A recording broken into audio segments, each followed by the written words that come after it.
Olá pessoal, graça e paz, sejam muito bem-vindos a mais um vídeo aqui do Bible Tour. Esse é o terceiro vídeo da coleção de Mateus. Se você não assistiu os dois anteriores, eu te sugiro dar um pause aqui, correr lá e assistir. Eu tenho certeza que isso pode ajudar a sua compreensão do Evangelho de Mateus como um todo.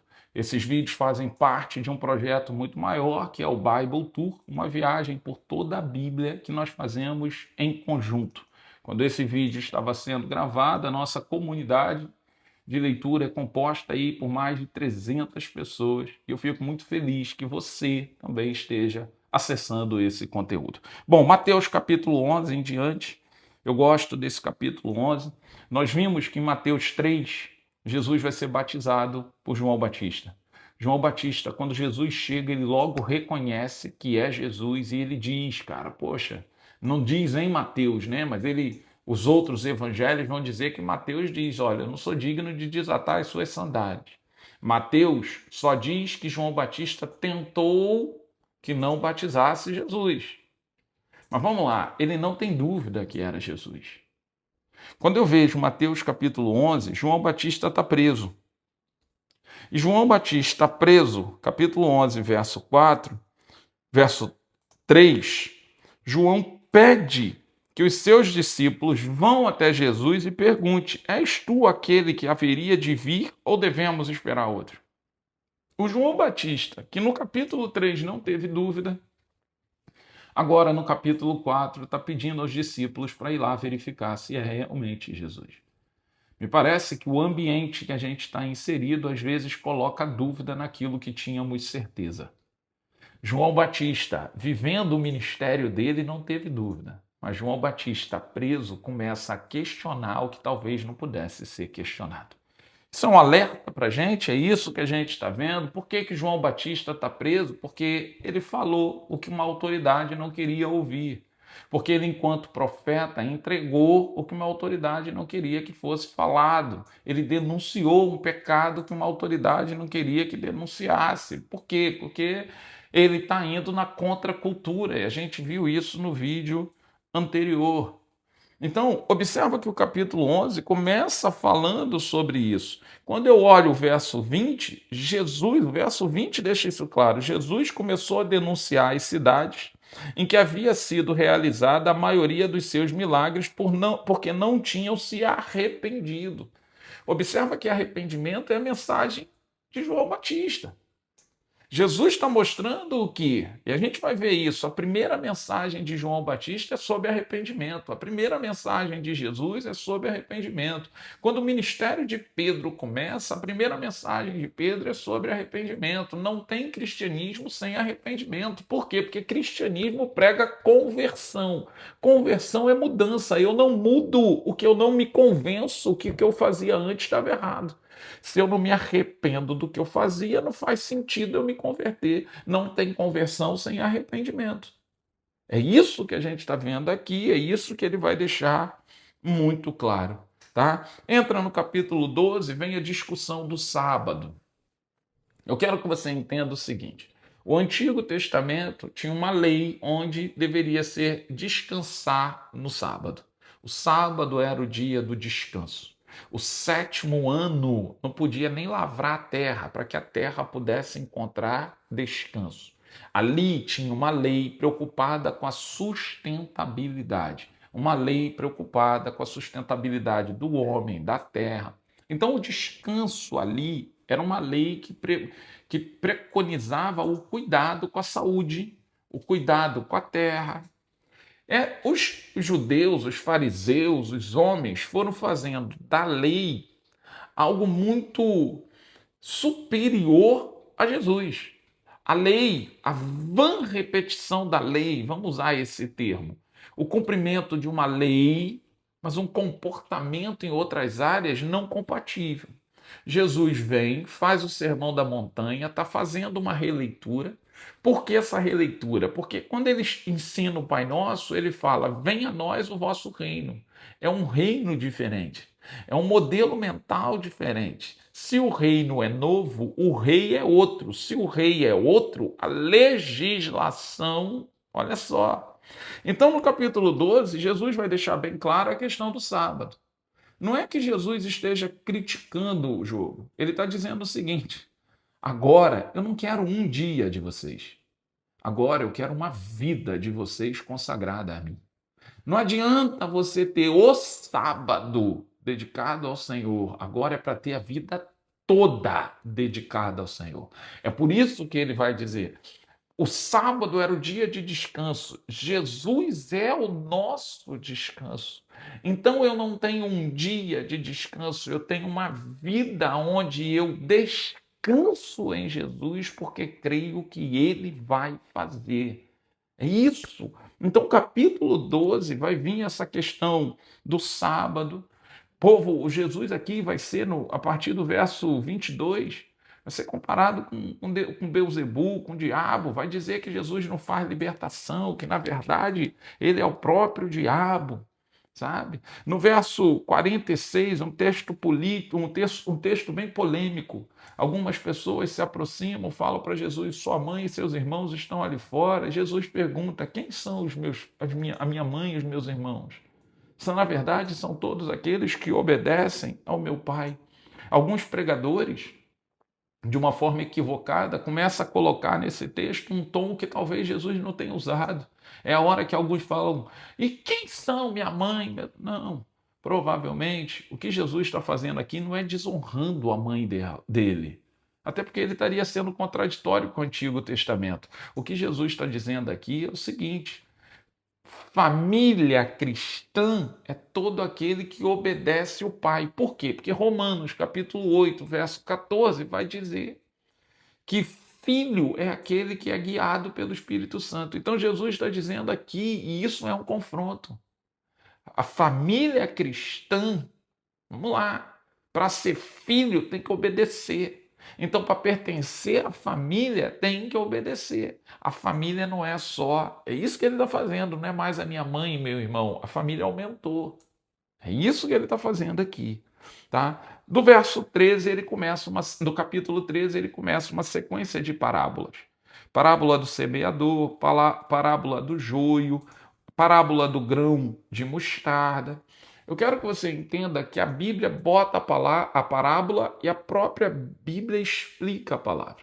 Mas os apóstolos vão se aproximar de Jesus nesse capítulo e vai falar: eu não estou entendendo.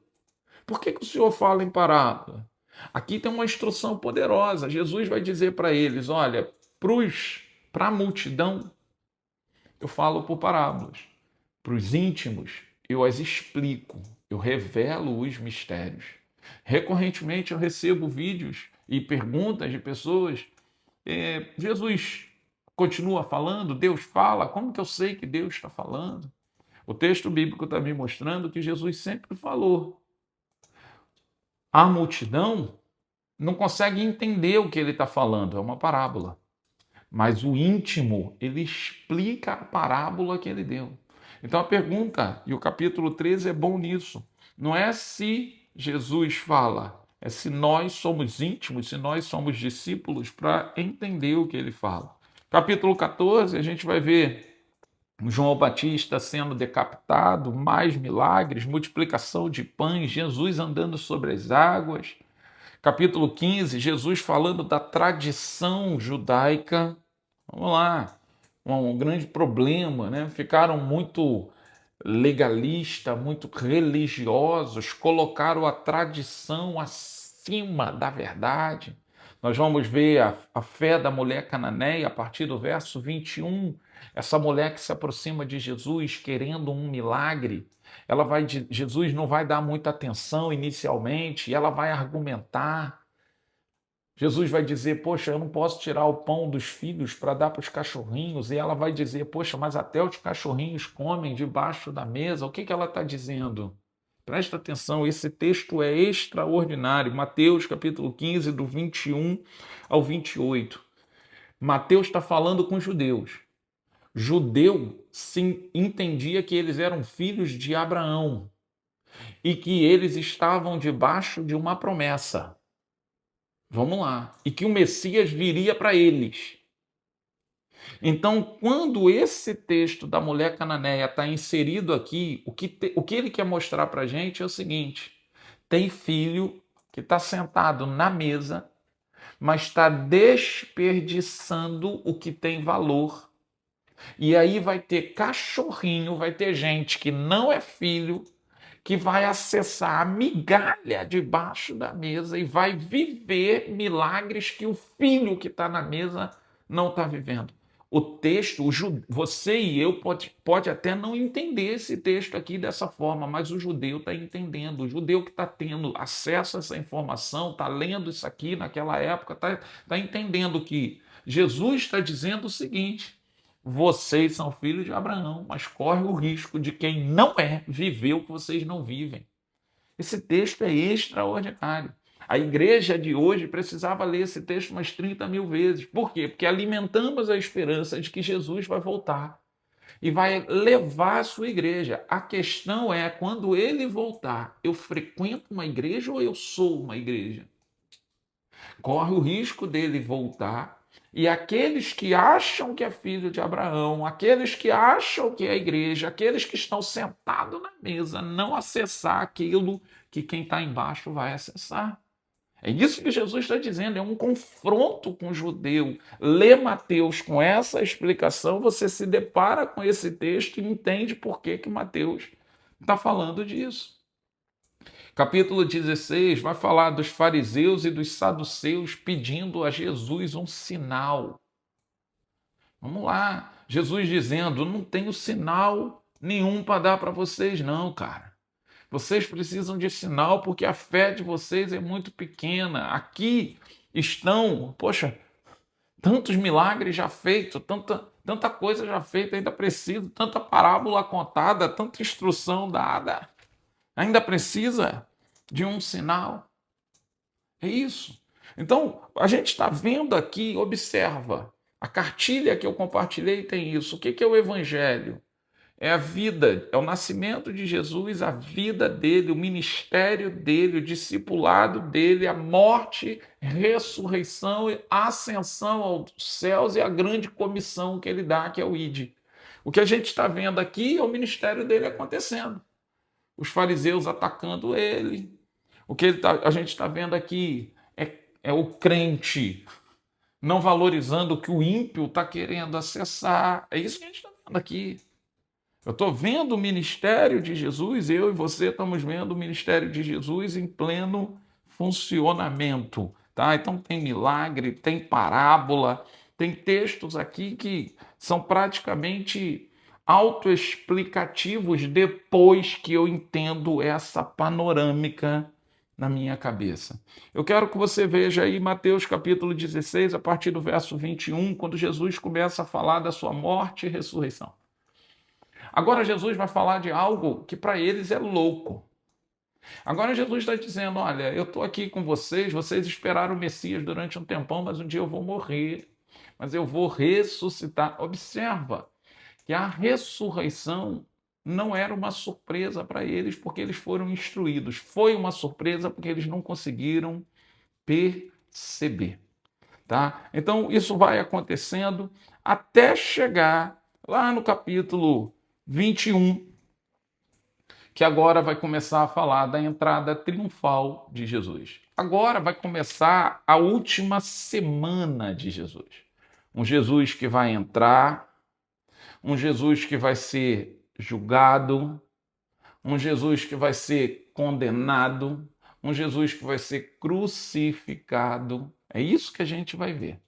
Jesus entra, tá? Capítulo 21, verso 12. Ele faz questão de ir ao templo. A Bíblia vai dizer que Jesus confronta o templo, derruba as bancas, questiona os cambistas. O que Jesus está fazendo? Mais uma vez, questionando a religiosidade e a hipocrisia. Deixa você entender. Naquela cultura, quando alguém pecava, ele fazia um sacrifício de um animal em nome do seu pecado. Esse sacrifício tinha que acontecer no templo, não podia acontecer na sinagoga, porque sinagoga era lugar de instrução e não de sacrifício. Então as pessoas iam para o templo, levavam seus animais, o porte, o tamanho do animal, o preço do animal estava muito associado ou ao tamanho do pecado ou ao poder aquisitivo das pessoas. Os mais pobres levando pombinhas. Mas tudo leva a crer que ali tinha uma... Eles entravam com o animal, levavam o animal para dentro do templo, não sacrificava, trazia o animal de volta e revendia. Ali tinha, né, uma confusão ali. Ali tinha uma prostituição da legislação. Jesus quebra aquilo tudo e fala, cara, isso aqui deixou de ser uma casa de oração, isso aqui virou só interesse econômico e financeiro. Jesus está indo para a sua última semana, agora ele está aumentando o confronto. A gente vai ver aí no capítulo 21, ele amaldiçoando uma figueira, a autoridade dele sendo questionada. Vamos lá, é isso que está acontecendo. Ele contando a parábola da festa de casamento, que ele convidou um monte de gente, só que estavam todos tão distraídos com a terra, tão distraídos que não acessaram. O que é isso? O casamento é o céu. A parábola do casamento é porque Apocalipse diz que a noiva vai morar com o noivo, vai ter a boda, a festa de casamento. Apocalipse vai dizer que um dia nós vamos subir com Jesus, vai ter uma boda, uma festa de casamento. Nós vamos receber um anel novo, por quê? Porque o noivo carrega um anel num dedo, o casado carrega um anel no outro, a gente vai receber um anel novo, roupa branca. Então aqui no 22, Mateus 22, quando ele fala da festa do casamento, ele está falando isso. Eu estou convidando todo mundo. Mas tem gente que está tão distraído com tanta coisa terrena que corre o risco do casamento ficar vazio. E aí, na parábola aqui, ele está falando de novo com o judeu. Vocês eram convidados, mas vocês estavam distraídos, então eu vou convidar quem vocês acham que não merece. Porque vocês desperdiçaram de novo a mesma coisa que foi dito para a mulher cananeia. Então, no 22, a partir do verso 15, Jesus vai ser questionado ali sobre o pagamento dos impostos, e está nessa linha. Capítulo 23, Jesus vai bater, condenar a hipocrisia. Ele vai dizer no 23:5, tudo o que fazem é para ser visto. Ele está batendo na hipocrisia. Vocês sabem de Bíblia, mas não cumprem. Vocês só fazem o que dá visibilidade. Capítulo 24 vai falar dos sinais dos fins do tempo. Jesus aqui, presta atenção, eu não posso fazer vídeos muito longos para não tomar a sua agenda, mas observa aqui, o capítulo 24, sinais dos fins do tempo. Existe uma linha teológica que vai dizer que isso aqui está apontando para os fins dos tempos quando Jesus voltar. Existe uma linha teológica que vai dizer que esse fim dos tempos está apontando para a década de 70 depois de Cristo. Jesus morre mais ou menos em 33, 34. Então tem gente que acredita que o capítulo 24 se cumpriu ali perto do ano de 70. E tem gente que acredita que isso é algo que ainda vai acontecer no futuro. A gente entende que o capítulo 24 é um anúncio profético de um tempo vindouro que a gente não sabe a hora. E aí o verso 36 em diante, Jesus vai deixar isso muito claro. O dia e a hora são desconhecidos. Então ele entra no capítulo 25 deixando claro o quê? Você não precisa saber o dia e a hora. Você só precisa ter, igual a parábola das virgens, você só precisa ter óleo para quando eu voltar. O que é o óleo? O óleo no Antigo Testamento é unção. O óleo é a presença do Espírito Santo no Novo Testamento. Ou seja, quando eu voltar, você pode ter sido pego de surpresa. O que você precisa é ter uma vida cheia de óleo, uma vida guiada pelo Espírito Santo. Porque a hora que eu chegar vai ser uma surpresa, mas você não vai ter uma surpresa ruim. É isso que ele está falando. E aí, o 26, a gente vai ver a conspiração contra Jesus. Nós vamos ver, né, Jesus sendo julgado, condenado, crucificado. Eu gosto porque o que a gente vê mais tarde, quando Jesus está na cruz do Calvário, ele gritando, está consumado. Jesus deixando claro assim, ó, eu cumpri o meu chamado. Em mim aconteceu o que precisava ter acontecido. Para quê? Para eu comprar o pecado do povo, para eu vencer a morte, mas principalmente para eu rasgar o véu e o povo ter acesso ao que está disponível. Para eu rasgar o véu e o Espírito Santo descer, para que a gente nunca mais venhamos nos sentir sozinhos. O Jesus terreno teve um ministério de 3 anos, mas o Espírito Santo está com a gente até ele voltar. Então é isso que a gente vai ver: a traição de Judas, Judas se suicidando depois por remorso pelo que fez, os soldados zombando de Jesus. É essa última semana que eu vejo. Capítulo 28, fechando Mateus, Jesus ressuscita, ascende aos céus, e do verso 16 em diante, ele dá a grande comissão. Ele diz para mim e para você: continue aquilo que eu comecei. Eu quero ler isso contigo, fechar esse vídeo com essa leitura.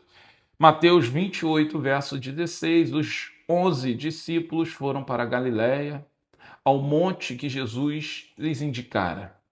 Quando o viram, o adoraram, alguns, porém, duvidaram. Então Jesus se aproximou deles e lhes disse: toda a autoridade me foi dada nos céus e na terra.